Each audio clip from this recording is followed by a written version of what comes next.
বেদাতীদের কাছে আরবি ভাষা শিক্ষার কোর্স করা যাবে কি? বেদাতীর কাছে আরবি ভাষার কোর্স না করাটা হচ্ছে নিয়ম, আমি বলে দেবো। কারণ এই জন্য বেদাতীরা কি করে, মানে আরবরা বলে এটার ভিতরে যে ভালো কিছুর ভিতরে খারাপ কিছু ঢুকিয়ে দেয়।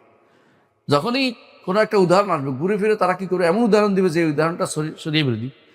যেমন আমি উদাহরণ দিচ্ছি, বলবো যে একটা উদাহরণ দিলে বুঝবেন যে বালাগতের উদাহরণ দিচ্ছে। আম্বাতার রাবিউল বাকু, বসন্তকাল কি সুন্দর ফুল ফুটিয়েছে।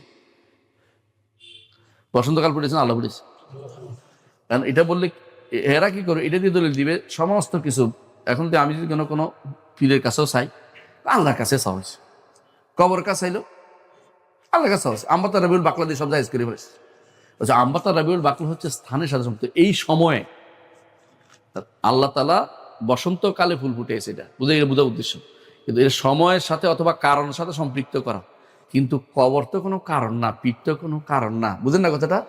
এই কারণ দিকে সম্পৃক্ত করাটাও সবব শিরিক হয় কখনো কখনো। ছোট শিরিক তো বড় শিরিক পর্যন্ত হয়ে যায়। আর যেখানে সত্যিকার কারণ না হলে, এখানে তো এই জন্য কেউ যদি এরকম অনেক কিছু উদাহরণ দিয়ে আপনাকে, এরা কি করবে, ধীরে ধীরে আপনাকে শিরকের দিকে নিয়ে যেতে পারে।